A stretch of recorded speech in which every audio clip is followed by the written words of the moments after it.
Саламатсыздарбы, урматтуу каналымда көрүүчүлөрүм, сиздерди каналдан көргөнгө өтө кубанычтамын. Бүгүнкү темабыз АКШ экономикасы силкинүүдө. Өзүнүн аябай көп акча жоготуп атышат экономиканын инвесторлору. Көп инвесторлор АКШдан өзүнүн акчаларын чыгарып кетип атат. Кандай нерсе болуп атканын ушул байкайлы. Албетте бүтүн маалыматтын булактары ушул видео астында келтирилген, текшерип алсаңыздар болот. Текшерүү бул аябай жакшы болот да. Негизи жакшы жөндөм адам үчүн. Эң биринчиден ошо сырткы карызы кескин өсүп кетти. Ошо марттын жалган курандын 25-ине 26-сына карасак эгерде ошо 35 триллионго чейин чыгып кетти. 35 триллион долларга өсүп атат да. Ошо мамлекеттик карыз. Бул деген көп учурда ошо Америка Штаттарынын экономикасынын карызы, бул деген облигациялар, ошо Америка Штаттарынын ички өзүнүн жарандарына болгон карыз жана сырткы ошо оюнчулдарга, ошо инвесторлорго болгон карыздары өсүп атат. Ал Трамп кезинде дагы ошо өтө катуу тез өсүп кетти да, көтөрүлүп кетти. Анткени көп инвесторлор Америка Штаттарынын экономикасына акчасын чыгарып кеткени аракет кылышты жана ошол облигацияларын кайра номинал акчасына алмаштырууга аракет кылышты да, жана базарлардан тез сатууга аракет кылышты. Standard & Poor's деген Америка Штаттарынын агенттиги бар. Алар деген ушул экономикада эмне болуп атат, ишканалар кандай деңгээлде, экономикасынын өзүнүн деңгээли кандай, ушул баарын карашат, ошо тыңшашат, текшеришет. Алардын маалыматы боюнча Америка Штаттары бүгүн ушул 4 триллион доллар жоготту дейт. Акыркы күнгө ушул жалган курандын 26-сына карасак, жалпы жоготуулар ошо 5 триллионго чейин барып калат деп кийин дагы такталат деп айтылууда да. Ушу 4 триллион жалпы АКШ экономикасы эгерде 27 триллиондун тегерегинде болсо, 28 триллион тегерегинде болсо, ошо эң мындай кээ бир баалоолор боюнча 32 триллиондун тегерегинде болсо, 4 триллион жоготуу бул деген кескин бөлүк да. Бул деген мисалы үчүн ошол 1/1 бөлүгү, 1,2 бөлүгү ушундай да экономика. Ушунча өзүнүн бөлүгүн жоготкону бул эмнени билдирет? Бул деген эң биринчи Америка Штаттарынын экономикасына эч ким ишенгиси келбей калганын билдирет. Көп чоң инвесторлор качканын билдирет да Америка Штаттарынын инвестициялык фонддук ошо базарларынан. Ага чоң себепкер эмне болуп жатат? Бул деген эң биринчи тарифтик согуштар болуп атат да. Тарифтик шайлоо бүтөөрү менен Америка Штаттары Трамп инаугурация мындай даярданып жаткан, ага чейин анын инаугурациядан да айтканда, ошо бүт пошлиналарды киргизем, Мексикага пошлинаны киргизем, Түштүк Америка бүт өлкөлөрүнө пошлина киргизем, Евро биримдикке пошлиналар киргизем, Кытайга пошлина киргизем, Канада бирикпесе Америка Штаттары менен ага да пошлина киргизем деп 25-50% пошлина койду. Кытайга да 25-30% пошлина койду. Кытай ага каршы дагы өзүнүн пошлиналарын койду. Кытайга мисалы үчүн микрочиптерди сатпаганга ушундай мыйзам чыгарды эле Байден. Кытай Америка Штаттарына серик кездешүүчү металлдар, ошол микрочиптер эмнеден жасалат, ошолордон дагы жасалат. Жогорку технологиялар ошолорго көз каранды, ошону сатпаганга буйрук берди да. Согушка даярдана башташты. Америка Штаттары Панама каналын баягы курчап алышты. Кытай компанияларды ошо Панама каналдан куушту да. Кытайлык компаниялар кетишти, бирок ошо менен бирге ошо Австралияны курчап алышты да. Анан дагы Түштүк Американын көп өлкөлөрү менен ошо меморандумдар түзүп, алардын территориясын аскер базага жайгаштырууга уруксаттарын алышты кытайлар.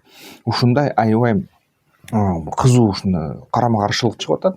Дональд Трамп ушундай пошлиналарды көтөрүү менен аябай ушул Америка Штаттарынын экономикасына балта чапкандай болду да. Ким билет, балким бул аябай гениалдуу план. Анан Америка Штаттарынын экономикасы эмки жылдары дагы бир кескин өсүп кетет окшойт. Балким ошондой болот да. Ошону даярдап атам, ошону кылам деп атат Дональд Трамп. Бирок азырынча жыйынтык ушундай болуп атат да. Ошо шортисттер бар. Бул деген Америка Штаттарынын экономикасы урайт, ошон үчүн акциялары, көп компаниялардын акциялары түшөт, басым жоготот. Ошон үчүн аны сатууга койгондор, сатуудан шорт аркылуу ошол акчасын чыгарып алам дегендер бир нече миллиард доллар, ошо 100-200 миллиард доллар табышты да ушул базардан. Ушундай ар бир Трамптын айтуусу өзүнчө эле ушул фонддук базарды титиретип атат, ушу үркүтүп атат да. Анан азыркы кезде ошо Америка Штаттарынын компанияларына өтө катуу ишенген инвесторлор күтүп жатышат. Баалары, акциялардын баалары аябай ылдый түшкөндө, анан Америка Штаттарынын экономикасы кризис деп жарыяланганда, алар ошо акцияларды тыйынга сатып алышат да, тыйынга сатып алышат. Азыр мисалы үчүн Тесланын акциялары бир $300 тегереги болсо, ошо Тесла албетте акциялары $100 чейин түшүп кетиши ыктымал, $50 түшүп кетиши ыктымал. Ошондо аны сатып алгандар анан кийин Америка Штаттарынын экономикасы эгер кайра өссө көп акча табышат да. Ошон үчүн баары азыр аңдып атышат инвесторлор. Ошентип тариф саясаты Трамптын өзүнө Америка Штаттарына бекем урду да. Аркасы менен Теслада ошо өзүнүн сокку жеди дагы. Илон Маск $100 миллиард чейин жоготту деп айтылып атат. Тесланын акциялары кескин түшүп кетти. Ошо бүт Америка Штаттарында, Европа өлкөлөрүндө, Кытайда эми мурун эле Тесланы чанчы да, Тесланы жакшы көрүшөт кытайлар. Теслада Кытайда чыгат, завод бар чоң, бирок алар деген ушу көбүнчө Lexan, жана ошо Байттан, BYD ошол машинелерге, Zikr'лерге, ошо аябай көңүл, Geely, Manjaro ошол машинелерге аябай чоң көңүл бөлүп, анан Volkswagen баягы электроавтомобиль жана Теслага кичине көңүл азыраак берип аткан кытайлар. Анткени бир четинен да кымбат кытайлардын өзүнүн маркаларынан, экинчи четинен дагы ошо кандайдыр Америка Штаттарга атырылгандыгы болду да. Дүйнө жүзү боюнча Европа биримдик мисалы үчүн Тесланын эң көп сатып алуучулары болчу. Алар болсо ушул Тесланы алганга каршы чыга башташты.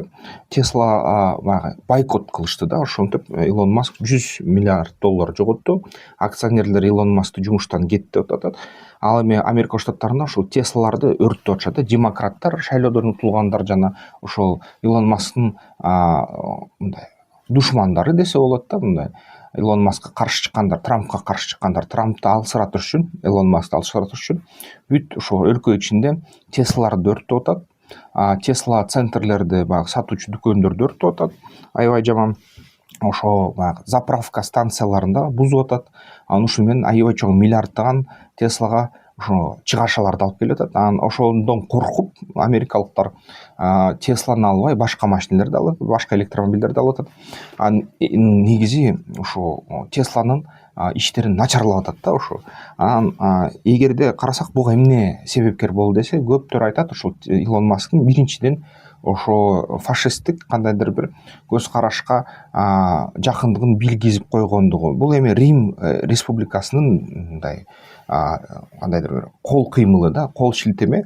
Бул деген баягы фасция деп коет. Римде ошол мындай АВ деп бири-бирин саламдашканда ушинтип колун көтөрүшчү да.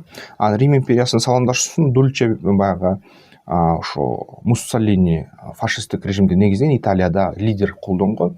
Андан кийин ошол фасция АВны колдонобуз деп Германияда Гитлерди андан ксерокопия кылып алган, копи-паст кылып алган.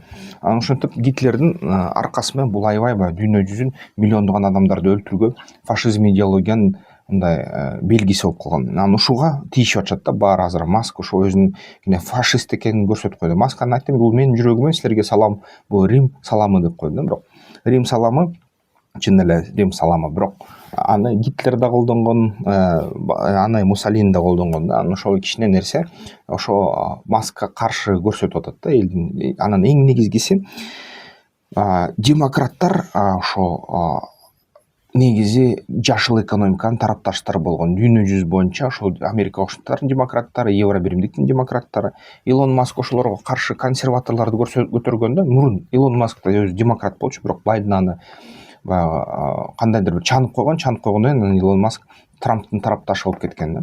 Трамптын тарапташы болуп кетип, республикалык партияга өтүп кеткен. Жана ошо баягы өзүнүн душмандарына, ошо саясий душмандарын деп эсептеген демократтардын баарына ал каршы өзүн көрсөткөн. Евро биримдиктеги радикалдуу жана деп эсептелинген, консервативдик деп эсептелинген ошо партияларга, улутчул партияларга колдоо көрсөтүп атат. Британияда да, ошо Францияда да, ошол Мари Ле Пен жана АФД, Германиянын альтернатива Германия үчүн деген. Анан ошо Британияда ошол консерваторлор, алар баары ошо каршы чыгып атышат. эми демократтарга, либералдар болсо бийликте да, Европада да, Америка Штаттарында да демократтардын бөлүгү кескен. Алар ошо анда биз сени бойкот кылабыз деп ушу бойкот кылышат да. Анан Трамп дагы жашыл экономика программаларына акчасын кести.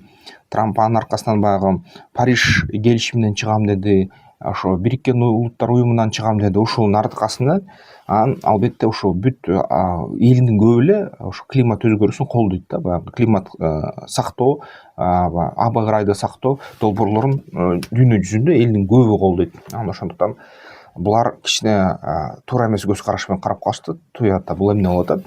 Биздин баягы ишенген ошо биздин жер жүзүбүздү сактайбыз деген ишенимдерибизге каршы чыгып атат булар. Анан ошон үчүн буларды жазалайлы деп. Ушундай алардын жазасы деп эсептесе болот да. Ал эми климат боюнча карасак, жер жүзү ошону муздап эле бараткан, биз ошо муз доорунда болуп атканбыз. Анан акырындап климат кайра жылып баратат. Анан жылып баратканы тез деп айтылууда, бирок мурунку тарыхта карасак, ушу чоң график турат. Ушул график боюнча бир кездерде ысык да болгон, суук да болгон. Бул деген мындай улам алмашкан нерсе да, улам мынтип алмашып өзгөрүп турат климат. Анткени биз тирүү жер планетасында жашайбыз. Бул деген күндү тегеренгенде учуп, албетте өзүнүн бир нече абалын болуп аткан жерин алмаштырат. Ошондуктан ар кандай температура болушу мүмкүн, анын циклда болушу мүмкүн, кайталанышы мүмкүн. Бирок жалпы аба ырайы өзгөрүшү байкалууда, албетте ал нерсе байкалууда. Ага адамдын таасири канча экенин эгерде санаса, адамдын таасири аз да, бирок негизи адам өз жашаган жерин аябай бузуп салып атат да. Мусор таштап, нефть колдонуп, химикат колдонуп, баягы өндүрүштө мисалы үчүн эффективдүү эмес энергияны көп короткон нерселерди колдонуп, мисалы үчүн ошол эле чоң автомобилдердики, чоң мотордуку, мисалы үчүн алардын кубаттуулугу өтө күчтүү да. Кубаттуулугу 100% колдонулбайт ошол ылдамдыгы. Анан 200 км/саатына жүрчү машина 60 км менен жүрө берет шаар ичинде. Анан ошондуктан же көп болсо 100-140 км менен жүрөт. Ошондуктан баягы аны өрттөгөн бензин мисалы ашыкча өрттөнүп кетет да. Электромобилдер да башкача. Ошон үчүн албетте жашыл технология жакшы, жашыл технология акчаны үнөмдөйт, бир аз башынан кымбат болгондо, анткени жаңылык болгондуктан. Анан кийин жөнгө салынгандан кийин акча үнөмдөгөнү бул номер 1, анын экологияга зыяндыгын азайтканы номер 2 мындай жакшы нерсе да. Ичкерисине карасак жашыл экономика. Анан ошого каршы чыгыш бир аз таң калыштуу болуп атат да, ошол Трамп тарабынан да, Маск тарабынан да. Бирок базар өзүнүн ишин бүт баарын ордуна коюп коюп атат, тез жазалап коюп атат. Силер эмне деп ойлойсуздар? Силер ошо Трампка кошулат белеңер, жашыл экономика кереги жок жер жүзүнө деп ошо Маскка кошулат белеңер, же болбосо тескерисинче ошо жашыл экономиканы колдойт белеңер. Негизи ошо Трамп менен Маск болуп аткан абалды кандай баалайсыздар? Ушул боюнча пикириңерди комментарийлерден бөлүшүп койсоңуздар сонун болот. Ушул QR код аркылуу бизнес пландоо курсуна ошо катталсаңар болот, ката аласыңар. Ал курстан өтүп бизнес планды жазганга баштапкы билим аласыңар да. Бул деген аябай пайдалуу билим азыркы биздин заманда да. Анткени карасак, мисалы үчүн Кыргызстанда ушул 24-жылы Казакстан менен Кыргызстандын ошо кант кызылча өндүргөн заводдору жанданды. Казакстанда көп рекордтук урожай болду, түшүм болду. Кыргызстанда да аябай чоң рекордтук түшүм болду. Анан ушул түшүм Казакстан заводдору аны иштете албай, Кыргызстан заводдору иштетип берди да, мисалы үчүн 24-жылы 240-250 вагон келди Казакстандан. Ушинтип эки өлкө бири-бирин колдоп койду ишкерлер. Албетте ар бир ушундай нерсе алдын ала пландаштырылыш керек да. Анан бүгүнкү күнү Казакстанда ушу жаңы заводдорду ачканга пландаштырып атышат. Кыргызстан болсо өзүнүн ички кантта болгон муктаждыгын жапканы турат да, аз калды. Жапты десе да болот ошо 24-жыл. 25-жылга карай жаба алат да, анан экспорт кылып ийбесе эле, экспорт кылса дагы көп өстүрсө, анан экспортто да көбөйтсө болот да. Андан биз баягы өзүбүздүн ошо кант боюнча ички баягы коопсуздукту колдоо кылабыз да өзүбүзгө. Андай эмесе каналды колдоп койсоңуздар болот. Эмки видеолордон көрүшкөнчө. Аскер тактикалык федерациясынын мүчөлүгүнө киргиле, страйкбол ойногула, ден соолукка жакшы.